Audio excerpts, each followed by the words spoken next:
All right, y'all. I'm beyond thrilled to introduce you to today's guest because this is someone who's actually been in the game since before he could even walk. And I mean that literally. Eric Delgado is a Los Angeles-based actor and filmmaker of Puerto Rican and Peruvian descent, whose very first gig was at 16 months old. Y'all, Josie just turned a year. I'm telling you, I got to put my daughter to work because apparently there's work out there, okay? Yes, like literally a baby in a commercial. It was in Thailand. Long story, legend behavior though. And ever since then, Eric's journey has taken him from school musicals to a BFA in musical theater from the University of Florida, and now to Hollywood, where he's built a growing body of work that includes Marvel's WandaVision and the sci-fi feature Monster Hunters. But what I personally love most about Eric is that he's not just showing up on screen, he's showing up for his community. And he got tired of seeing Latinos boxed into the same lame stereotypes. Y'all, we're going to talk about that. But Eric was like, I'm going to take this matter into my own hands. He's not waiting to get cast in something magical. He's creating something magical. And he created this brilliant, brilliant web series called Gringo Latino. Y'all, I saw this and I laughed so hard. And I was like, it's just so dang relatable. I was like, I got to get him in here. You have to meet him. It's so, so good. And y'all, it's a scripted comedy that explores identity, representation, and what it means to be not Latino enough or too American, but it makes you laugh and it makes you think. And if you're first gen, you will get it. First gen from anywhere, you will get it. So through his production company, Half Orange Pictures, he's now telling stories that are funny, that are nuanced, and that are grounded in truth. So today we're going to talk about identity. We're going to talk about the industry. We're going to talk about what it's like to be a Latino creative in today's Hollywood and how we go from visibility to true equity. So y'all, Eric is gracing us by being in the building, and I cannot wait for y'all to hear from him. Eric, thank you so much for being here. Thank you so much for having me, Nicole. Yes, I'm so excited. So first and foremost, I just want to start with, you have one of the most dynamic personalities I've ever met. Like, you light up a room. Oh. Right. You light up a room. And I have to tell people how we met before I kind of get into my questions. We met at Soho House. Yes. Which is like cool. Like, that's Super like people don't know. So it's a cool place. Super cool place. Cool so place Hollywood. Yeah. And you have some of the best banter in the entire world. People cannot keep up with me. And I mean, you throw them out as quick as I send them. And that is very, very child of immigrant behavior. We got to be quick. Yeah. I guess that's how we really connected in the first place, was the fact that we matched each other's banter, and then we got to, this is the why behind all of this. Yes, it makes sense. The why behind the what. Yeah. So knowing that you have a lived experience of being first gen, of being in LA, of seeing things in the world and on screen that you didn't love and you wanted to challenge it, if there was one thing you wanted people to know about the lived experience of, being Latino and wanting to build a career that depicts things accurately, while also knowing that you've had to juggle sort of your identity, what is the one thing you would want people to know? I would say that, in simple terms, my identity is not defined by my stereotypes. Oh, that's Simple as that. really good. I Yeah. feel like that's a big one that a lot of us wish, desire, and relate to. So tell me more about what that means for you. Well, I think anybody who's consumed media, watched movies, watched any sort of news programming has seen how many Latinos are portrayed. It's very consistent, very in line with stereotypes, often on negative side. Well, so I was Googling. Let's talk about let's just keep it real. Those stereotypes. Yeah. I was looking to read more in preparation for this about what are typical Latino stereotypes, like as depicted in media. Because if you don't have relationships with people who are Latino, what your introduction to them is via media. And I saw a lot of crime. Like, so there were a lot of like gangster depictions. I saw a lot of machismo. So like very like tough, toxic masculinity type stuff for guys. And then for women, a lot of like maids, servitude, subservient, and there was also a lot of play. Almost everyone had some degree of an accent, like that sort of thing. So yes. You are Puerto Rican and Peruvian, so tell me more about that, like this depiction of what you've seen and what you've grown up with. Yeah, well, it's fascinating, right? I came to LA because I always had this Hollywood dream of Mhm. making it as an actor and working in the movies.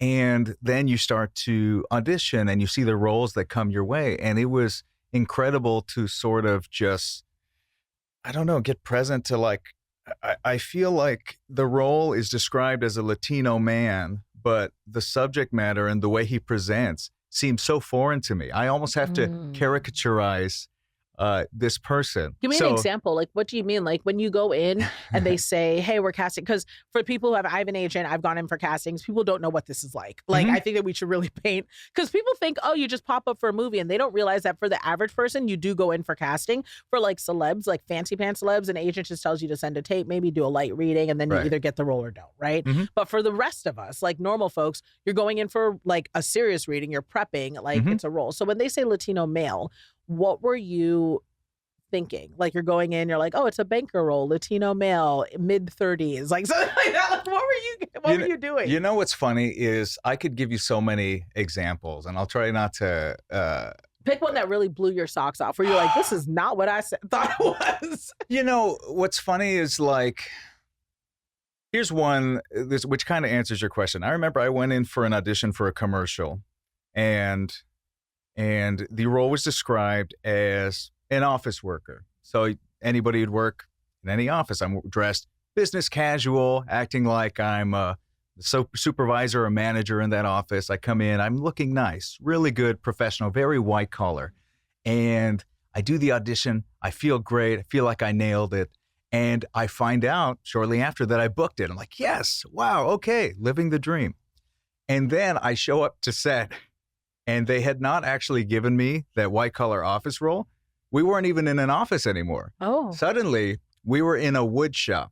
Oh, come on. And they had me dressed in like the Henley and like work pants, covered in sawdust, pretending to saw wood, while my white boss walked by with his clipboard and just made sure I was doing a good job. Great. And pivot, just a slight pivot. Right.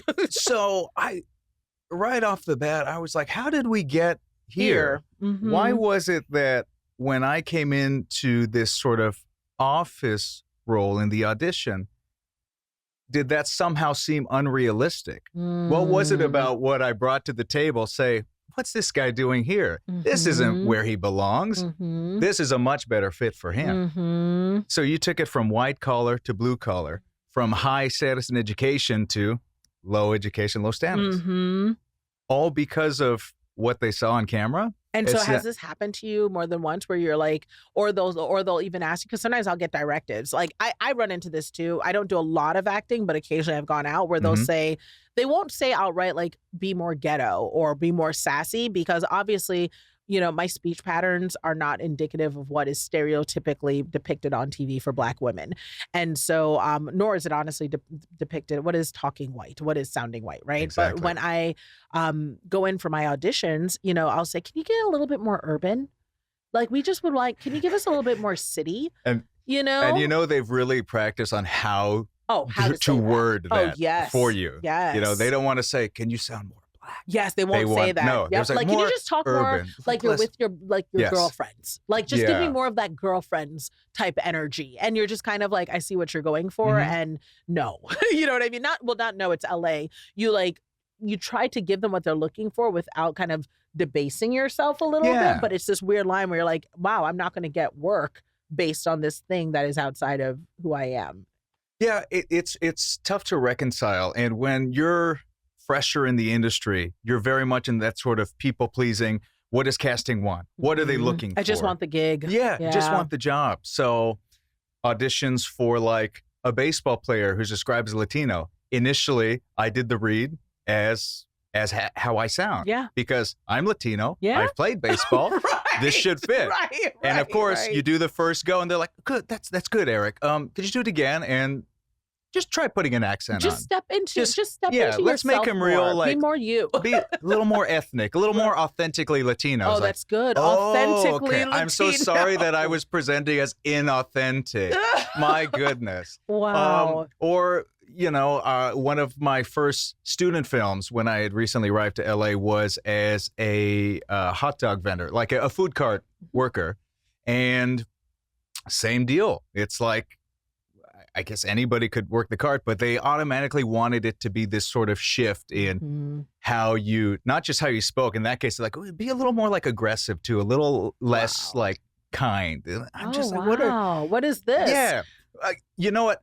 I think in the moment, it was less awareness of the what is this. It was more like, oh, okay, this is what they're looking for. Right. I have being Latino all wrong. I don't understand what it is. Right. Which, I mean, it's funny because we'll circle back because that comes up a lot in your show. So, okay, let's take me back then to how you grew up because, you know, obviously you don't fit this stereotype that is often depicted, but that depiction, you know, is something that was dictated and written by people who oftentimes are not Latino. So tell me how you grew up. Like, you know, are you, was your home very, like, I'm African. So like, I always joke that like in my house, we were not American. Like I ate African food. We did African things. My parents it was this weird dichotomy of living in Washington, D.C., no less, you know, of like, you know, the beginning in all of America. And then going in and my parents were like, hey, you want to go to mall? We have books here. You know, you can go read, go find some math to do. You can go do mathematics, you know? So I had this background of my parents being like, go read a book because you're not American, you know, but then also I need you to come and read this paper for me because, you know, record the answering machine voicemail because, you know, you sound better, like that sort of thing. So it was like, you know, what was it like for you, especially in Florida, you know, because, well, what part of Florida did you grow up in?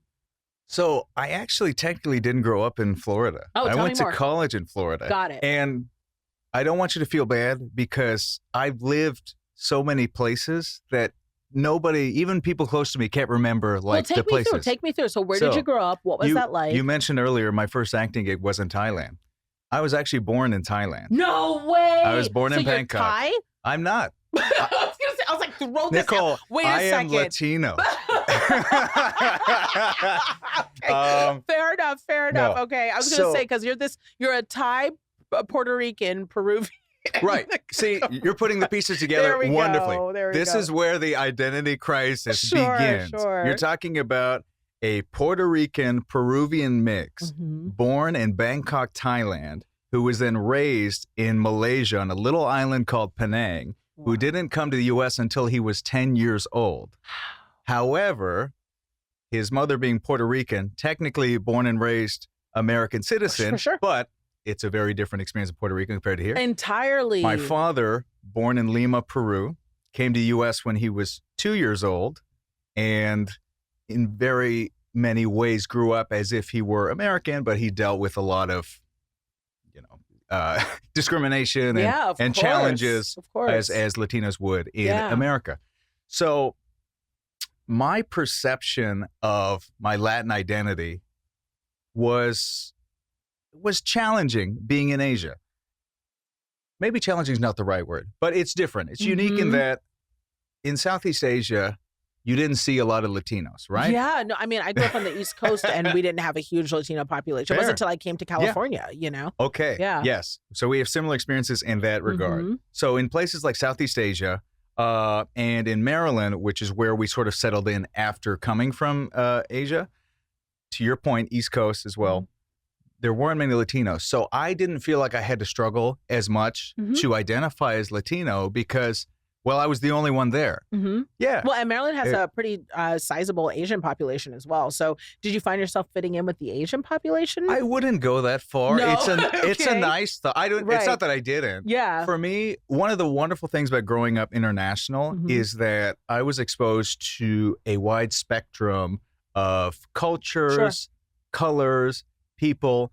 And it was beautiful. My classrooms had people from every country, I grew up in Maryland as well. My parents are from Bethesda. So like that area, it's such a melting pot. We love that. Yeah. We love that. And so I would get excited by other people's differences. I don't feel like I grew up with as much sort of a racial bias because like you couldn't because everybody was different. Like it doesn't make sense. Especially in DC. DC is just weird. Like the DMV area is weird like that where you almost without a doubt will be in a room with people who speak a different language, who are either they may be immigrants, but the stereotype just really doesn't apply because they might be like the children of diplomats, you know? So it's just a very interesting dichotomy where And I mean, it is such a melting pot that like even within the Asian community, I mean, people are Laotian, people are, you know, Thai, people are Vietnamese, people are Korean. Like it's just such a wide sort of swath of personalities. So, okay, so that's helpful. What was it like at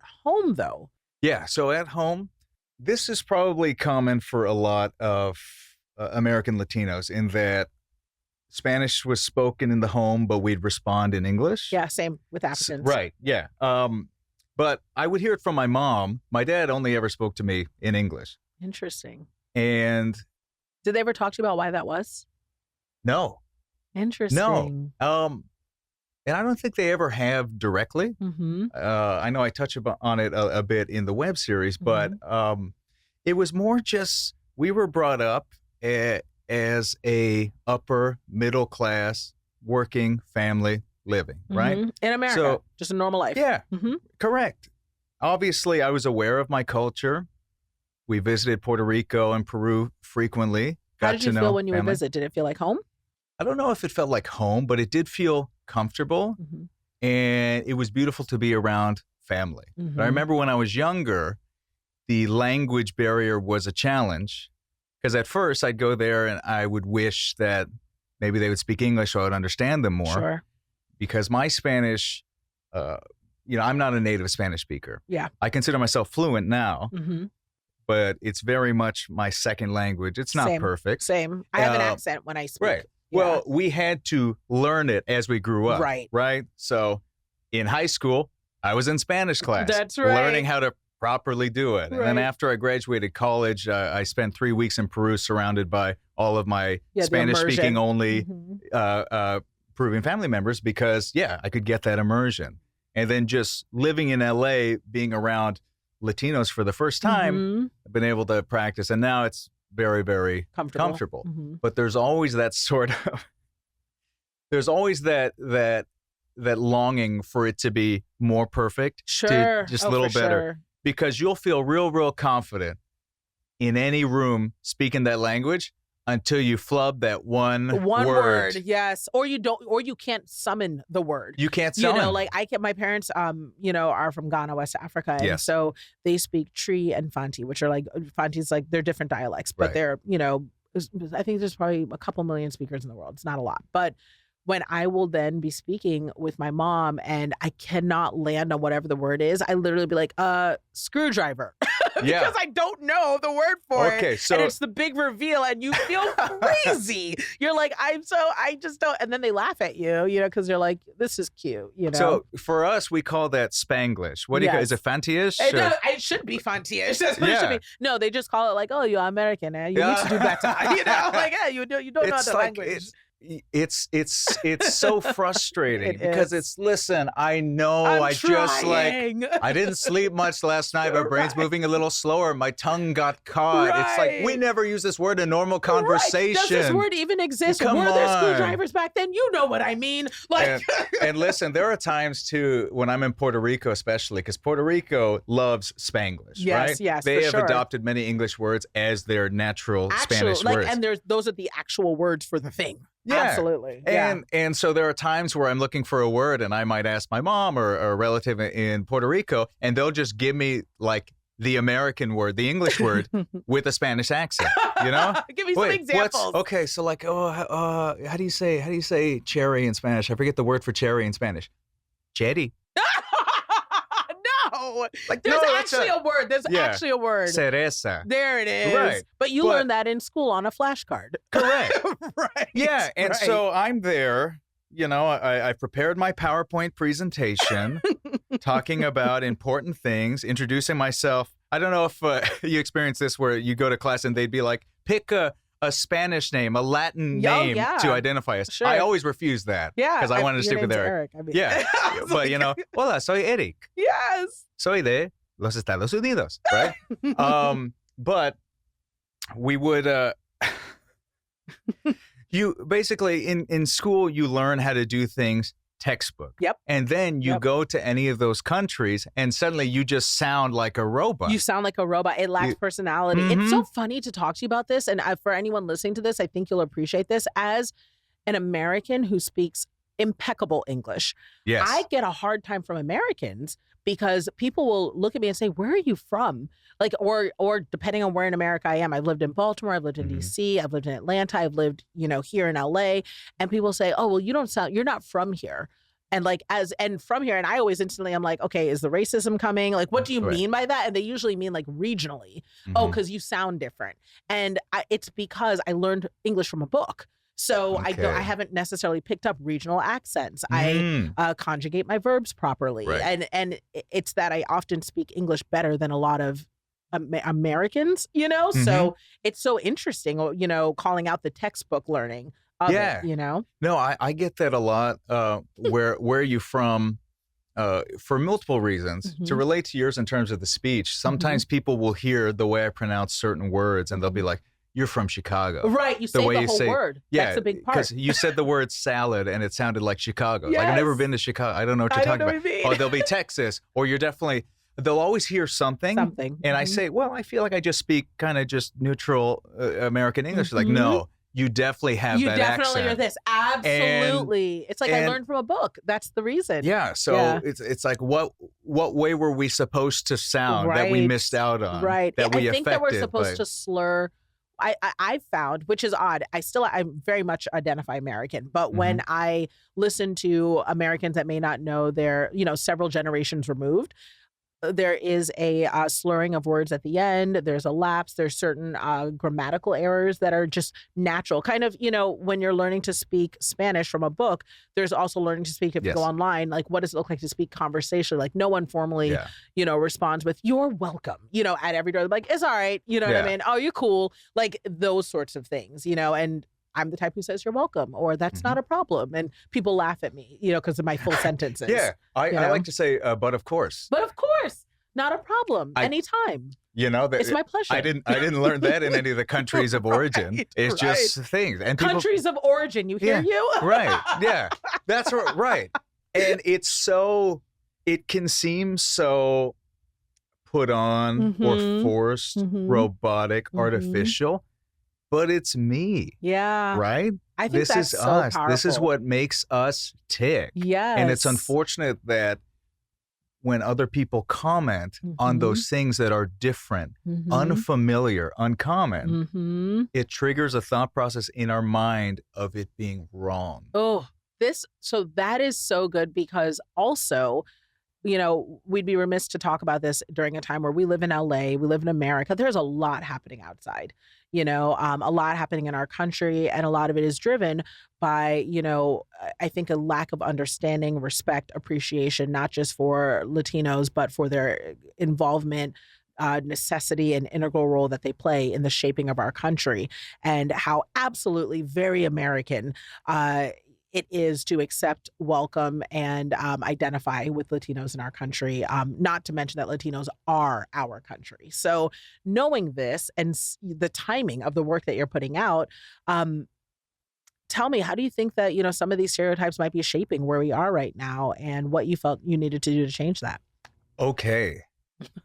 Yes, great question. Yeah. And do you feel safe? Yeah, genuine question. Not as safe as I should feel. Yeah. Because now, unfortunately, we're living in a time where we're watching all of these videos on the news and the social media of the ICE raids. And a question that keeps coming up is, where were you born? Where were you born? Where were you born? And if I'm answering honestly, I was born in Thailand. Right. And I don't have enough trust that they'll hear that and be like, okay, but you're obviously American. Right. That's going to be a sort of tell me more in a very triggering way. Not in a very pleasant way. Yeah, like we are. This conversation. It's like, tell me less. Yeah. Yeah. So no, for sure. I literally just a few days ago, I was on the phone with my mother talking about, okay, so where you have your birth certificate, right? Yeah. Cool. And what documents should I have on me? Yeah. Get a passport card, because that fits in the pocket as just another proof. And it's just weird to have these conversations. That's right. Because, my family, we've all felt very American our whole lives. We've all You're Puerto Rican. That's America. Yeah. Just for the record, Right. for people who may not know, That's Puerto right. Rico is America. So, Yes. Fun fact. Fun fact. Fun fact. Even though within my immediate family, it's me, my sister, and my two parents. Within that, my mother, was born. My dad was born in Peru. My mother was born American. She has she's the only one with an accent, right? Right. She has a very pronounced Puerto Rican accent, but she's been American since birth. Absolutely. And so the obstacles she encounters I can only imagine on a daily basis inform how she is treated, how people respond. And she's shared with me stories about how in the workplace, or she had to call someone for work, and as the person on the other end of the line said, "Oh, I'm sorry, I don't speak Spanish." And my mom was literally like, "I know, I'm speaking English to you." Oh my gosh. The problem is that woman could not get past the accent and just see like, oh, you actually understand every word that's being said. It's just coming at you in a different way. That's right. But to your point about the stereotypes affecting, us in this country. So you touched on the portrayal in movies, television, and in mainstream media. So overwhelmingly negative in their portrayal. Oh, yeah. So when you see TV shows that show gang members, people who go to prison, cartel, or maids, farm workers, etc., it's very easy to view that and see, okay, I know what Latinos are. Absolutely. They are over there. They are different than me. And whether you're conscious of it or not, you are dehumanizing them because you don't see yourself in them. And that makes it so much easier for them to be silent or not take any action when they see Latinos being ripped apart from their families, being put into buses, taken to these camps. And they're like, oh, okay, well, it's a necessary thing because they're not going through the proper channels of immigration. And, I challenge any white person to be like, just imagine if you watched a white family being torn apart That's right. in this way. That's right. I guarantee it would trigger you more. Absolutely. Because that is something where you see yourself in them. So for me, the great opportunity is to show the world, and especially America, that we are so much more than our stereotypes, that being Latino doesn't mean just one thing. Sure, Latinos exist who are maids, who work in the fields, who do all these things that you've seen. But there are also Latino entrepreneurs, business owners, millionaires, lawyers, doctors. That have been in this country for decades. Forever, Decades. But people lose sight of that or never have sight of it because they've never seen it. And unfortunately, we as a Latin community can't rely on white America, the people in power, traditional industry, to shift that perception for us. That's right. So we have to take it on ourselves to do it. And that's a bold and brave endeavor because especially at a time like this where people, I think, are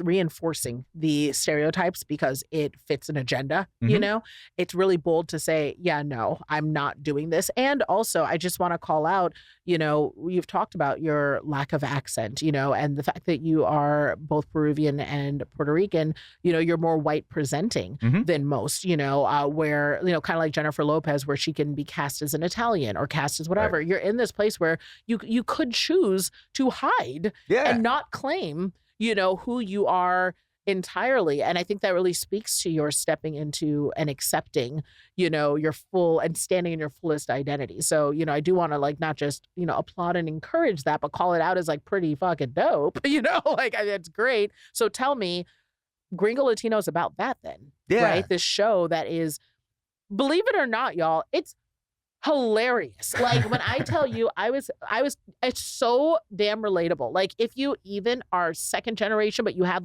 the grandmother who was Greek and insisted on having, certain Greek dishes and feeding everyone in the house, just culture. If you're Southern and you recognize, you just really relate to, you know, having family traditions that make it sometimes weird for you to fit in. You know what I mean? You're just trying to figure out what is America. So can you tell us more about why you felt this was the best way to sort of challenge some of these norms and create conversation?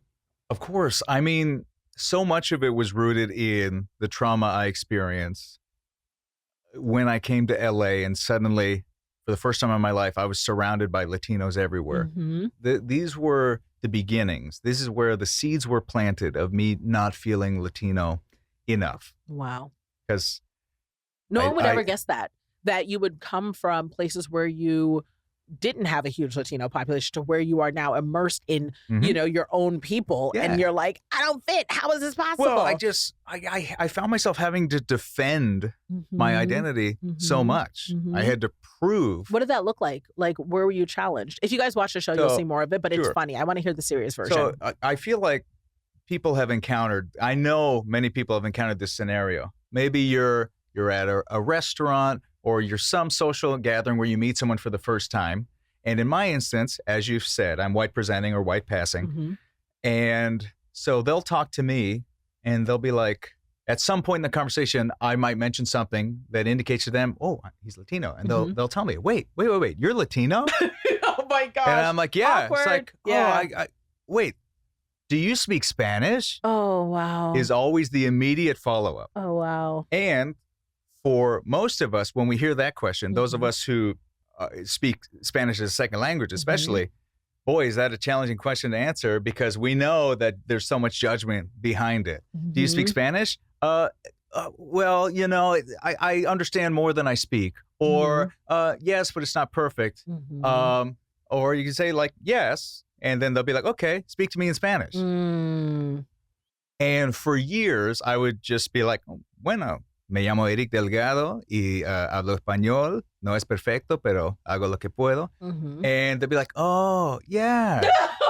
No. And, you know, I'm like, okay, but you were like born here, you know, which is saying something like, to you're that right, effect. it's not perfect. But it's and not yes, like, you do kind clearly, of speak you speak Spanish, but like, you're not native. So you're not like really Latino. Right. And that was, you know, in the moment, I guess it's what you'd call a microaggression, right? It is, yeah. It's frustrating, but you just sort of move past it because I'd been sort of conditioned to expect those interactions. And then, but over years, through repetition of those occurrences, it builds up and it creates all of this friction inside of you, this stress, this tension, and you're just like, ah. So the most recent time that happened to me, somebody said then, they were like, hey, you're Latino? Wow. Do you speak Spanish? And I said, yes. Speak to me in Spanish. I said, why? Interesting. And she had a malfunction right in front of me because she had never been presented with that response. Right. And you know that is a question she has asked of people like me time and time again. So you kind of called her out on what seemed like a test. Like, correct. How good is your Spanish? And I asked her why. She was like, oh, because I want to hear it. But why? To entertain you know, just because, you know, if you're Latino, I just want to hear Spanish. But why? And she could not get it through her head. And so I told her, I answered your question. I said, yes, I speak Spanish. I don't have to prove any further because I've already answered your question. What you are doing through your persistence is trying to determine just how Latino I am, what level I am at, so you know how to speak to me, treat me, judge me, however. I want to clap. That's good. That is good. Call him out, though, you know?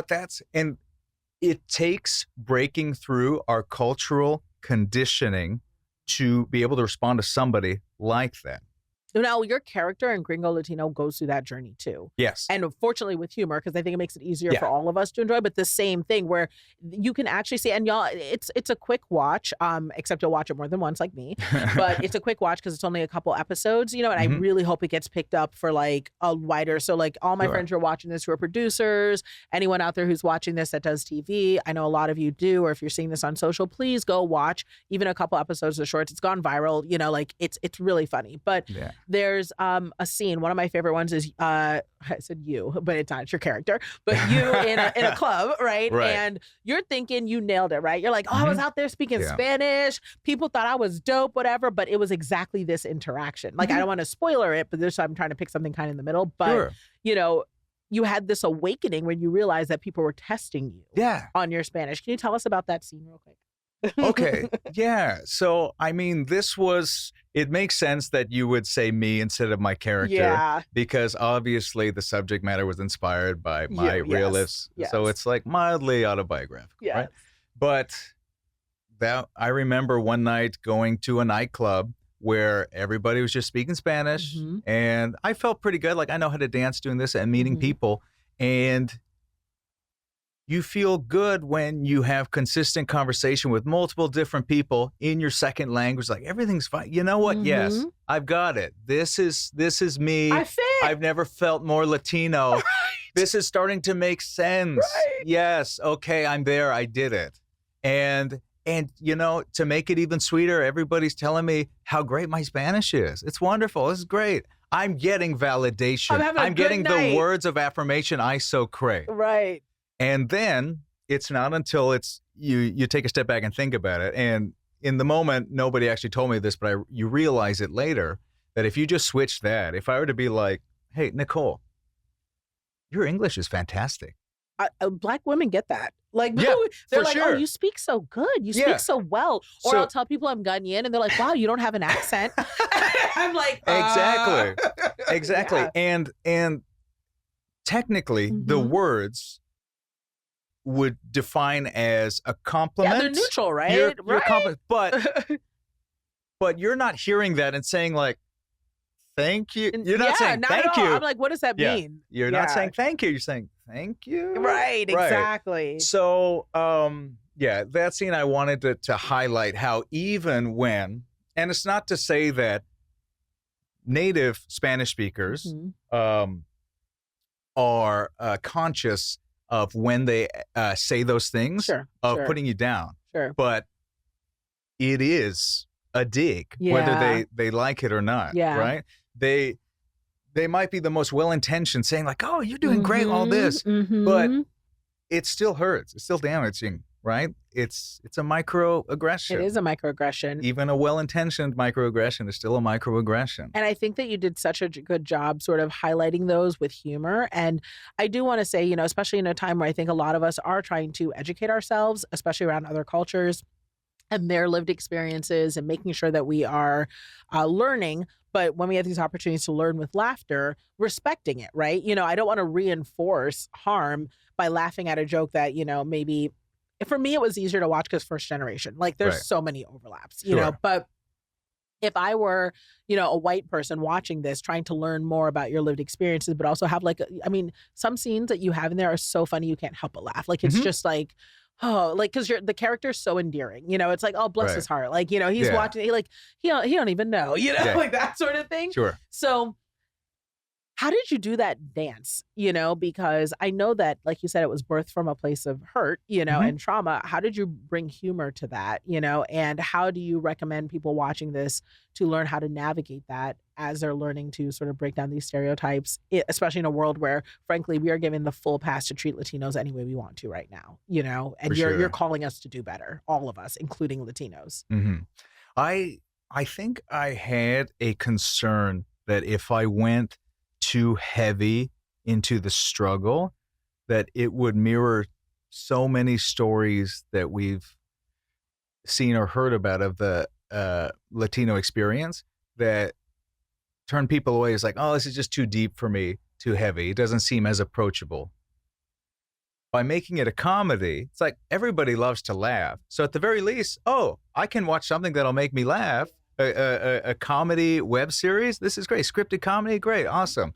And so from that standpoint, I felt like, okay, I can get more people to watch it if they know that they're going to get some laughs out of it.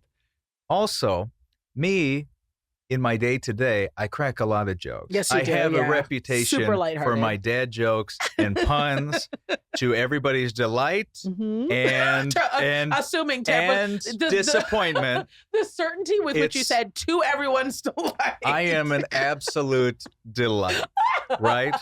Right. But, my responses are typically like loud laughter, Mhm. followed by, oh, Gosh, yeah, right? Just put your head down and shake and groan Yeah. and sigh. Yeah. And that's me. Mhm. The way in which I communicate with the world is laced with humor. Mhm. So at its core, if I'm going to tell a personal story about lived experience, even though it's scripted, Mhm. I have to speak the words in the same way I speak in real life. Yeah. So it has to be laced with comedy. Yeah. And It felt that way. It felt authentic. It felt it like, was my truth. and I hate it. I hate to say it, but I think it was beautifully done. It made what it could otherwise be really hard palatable. Yes. It made it something I could consume, even though, as a first generation immigrant, like you were talking about hurt, but I was able to look at it and kind of chuckle about it, which is healing in some ways too, Yeah. And what I discovered when we started to screen it for audiences, and I would observe the points at which they laugh and how they were absorbing what they were watching, it was really moving to see them see something happen related to my trauma, immediately laugh, and then take a moment to be like, I'm not sure I should have laughed at exactly. that. Because it really is indicative of how we've all been conditioned to respond to these certain things. Yes.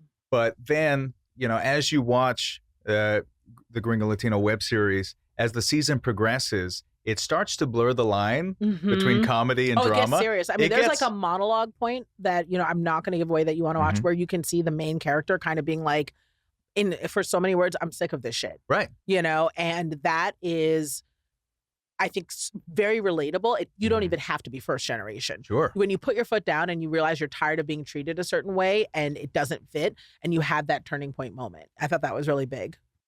Absolutely. And the wonderful thing about that is it's a moment that makes people take a step back and think, all of the things I was laughing at, that I was taking lightheartedly and thinking was okay, I think I might have been mistaken. I'm going to take some time to analyze how I communicate with people and see if there's anything within myself to change to make things better. This just reminded me of something that happened. We had our world premiere at La Leaf, which is the Los Angeles Latino International Film Festival, in June of a couple of years ago now, which is crazy. But I still remember this was the first time that people outside of my immediate circles were seeing it. We were scheduled to screen on a Saturday night, but I went to the opening gala for the film festival, which was on a Wednesday night. And while I was at this festival, surrounded by like 500, 600 other people, a sea of humans around me, a woman came up to me. She spotted me in the crowd and came up to me and said, "Hey, I watched your show." And I was like, "Sorry?" It's like, "I'm on the judging panel for your category, so I got an advance viewing of Gringo Latino. And I have to say that I related to the subject matter so much, not because I'm like you, but because I am one of those Latinos who has made fun of people like you for how they speak, how they act, for not checking those boxes." Wow. And after watching Gringo Latino, I am now aware of the damage that my actions have caused. So going forward, I'm going to check myself and make sure that I don't repeat those actions against others like you. Wow. Blew my mind. Wow. And that was Nicole, I'm telling you, that was the very first validation of the social impact that this little scripted comedy web series could have, and making this world a little bit better, right? Just a little bit better. I think this takes us, this is a great point to just, if there was one thing you would want people to take away, aside from y'all watch, share, like I don't often promote people's stuff. I just think that this is more than just a web series. I think it is a great conversational point. I think it is an introduction to an experience of the Latin community that may be so different than what people have exposure to. And I also think that it's something we can all do. It's that, we're all looking for ways to show up better in this world every day. And I think it's just a tiny, 3-minute long, honestly enjoyable thing you can do, to say, look, like I am working hard to change who I am so I can show up better for, my neighbors, that need me. And so I thank you for that part. But if there was one thing you would want people to, if you could zap into their brain and leave them with, that would change everything about how you live, how people like you live, that first generation experience, what would be that one thing you would want people to have, to know, believe? I think I would say that I would encourage people to revisit how they show up for their community and really take the time to consider how much their actions are informed by cultural conditioning, bias, and stereotype. Because so much of how we treat others within our own community and beyond is informed by conditioning that we've experienced throughout our whole lives. This is how we have been taught to act. This is how we have been taught to be. This is what is so I'm going to keep going with that. But if we have the courage to take a step back and really think critically about it, we might just be surprised to find that we have the power within ourselves to completely transform how we behave, how we treat others. And if we can all come together and do that, man, can we enact a lot of change in this country and this world. So it's exciting. Oh, so good. Such a treat. Oh, Eric, I have been trying to get you in here for ever. Too long. And I am so glad that we have crossed paths. I'm so glad that you are doing this work. Thank you so much for taking the time out to share, to teach. And I hope and pray that this reaches people in the right places and that we see the change that we all deserve. So thank you so much for being here. Thank you so much for having me, Nicole. Guys, all the details about Gringo Latino will be in the show notes below. I'm going to be sharing this everywhere widely, and you guys have to share, repeat, tell everybody. So good. Eric's the best, and I appreciate you guys having the chat. Go hug somebody today and keep being kind.